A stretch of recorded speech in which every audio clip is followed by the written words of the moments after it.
Navaratri stories 9 ദിവസം 9 കഥകളുമായി വരുന്ന ഈ നവരാത്രി സീരീസിലെ 4ാം ദിവസത്തിലേക്ക് ഏവർക്കും സ്വാഗതം. ഇന്ന് നമ്മൾ പറയാൻ പോകുന്നത് കുഷ്മന്ത ദേവി പറ്റിയാണ്. കുഷ്മന്ത ദേവി അഥവാ ദേവിയെ നമ്മൾ ആദിശക്തി എന്നും പറയാറുണ്ട്. ആദിശക്തി അതായത് ആദ്യത്തെ ശക്തി, അതായത് ഇരുട്ടിൽ നിന്നും വെളിച്ചത്തിലേക്ക് വരുന്ന ശക്തിയെയാണ് ദേവി സൂചിപ്പിക്കുന്നത്. പ്രപഞ്ചം സൃഷ്ടിച്ച ആൾ എന്നതാണ് കുഷ്മന്ത എന്ന പേരുള്ള അർത്ഥം വരുന്നത്. നമുക്ക് മുന്നേ തന്നെ ഇവിടെ ഭൂമിയോ ആകാശമോ ഈ പ്രപഞ്ചമോ ഒന്നും തന്നെ ഇല്ലായിരുന്നു. വെറും ശൂന്യത മാത്രമായിരുന്നു, അന്ധകാരം ശൂന്യത മാത്രമായിരുന്നു ഉണ്ടായിരുന്നത്.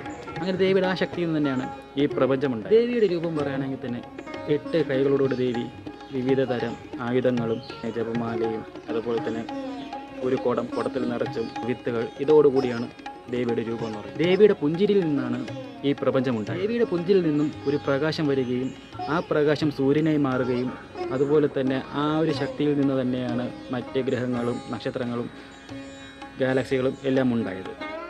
അതിനുശേഷം ദേവിയുടെ ആ ശക്തിയിലൂടെ ജീവൻ ഉണ്ടാവുകയും അതിനെ പരിപാലിക്കുകയുമാണ് ദേവി ചെയ്തത്. നമ്മുടെ സൂര്യനിൽ ഇപ്പോഴും ദേവിയുടെ ഒരു പ്രസന്നതയും ആ ശക്തിയും ഉള്ളതായിട്ടാണ് നമ്മൾ പറയുന്നത്.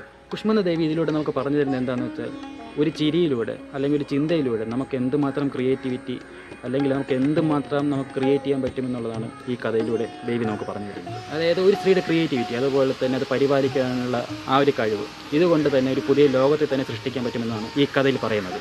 അപ്പോൾ ഈ കഥയിൽ എന്താണ് പറയുന്നത്? An act of random kindness. ആ ഒരു റാൻഡം കൈൻഡ്നസ് കൊണ്ട് തന്നെ ഈ ഭൂമിയെ വളരെ മികച്ചൊരു ഭൂമിയാക്കി മാറ്റാൻ പറ്റുമെന്നാണ് ഈ കഥയിലൂടെ നമുക്ക് മനസ്സിലാക്കി തരുന്നത്.